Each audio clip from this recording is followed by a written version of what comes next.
My patient has an acutely sore shoulder. That means he's done it in the last 72 hours. Recommendations: if anything has happened in the last 72 hours to your muscle, it's a chiropractic or physio problem. Use ice 20 minutes every hour, put it over the area, compress, elevate, rest. So we've motioned it out, and we've seen that with rotation to the right and rotation to the left, if you want to come round, that it's actually affecting the upper back. So you'll be able to see better if you come around here to what I'm pointing to. Okay, so what I'm going to do is I'm going to do an adjustment on this area. I'll get you to lie on your front face down. Okay, so we're going to use the thenar eminences, so these parts of the thumb, and we're going to do either side of the spine. The patient is asked to breathe in and then to breathe out, and we get a specific adjustment through that area.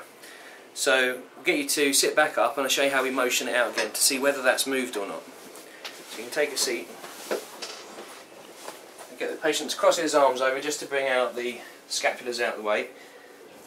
We just motion it out with our thumb, so the side of the spine, and we take it within its range of motion and see whether it's moved. So we go laterally, so that's side bending, both sides, and we motion it out again, and it's probably still a bit tender because it's so acute. It's not like a miracle magic wand wave type thing, but it actually will help in the long run. Just pull the shoulders back. So there's one other thing that I'll show you that we look for. If you stand up, if you don't mind facing that way, thank you, is rounded shoulders. So actually this particular patient, who's given me consent to be filmed for this, has actually got quite good posture.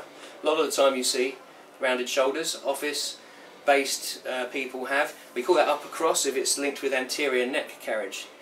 Drooping short forward shoulders. What we need to do is strengthen up the rear part of the back, pull the shoulders back with some rotator cuff exercises, maybe some spinal realignments through the mid-back and neck, and then to stretch out the chest, these parts of the front, the anterior part of the body, and the biceps, and therefore take pressure off of the spine and the neck.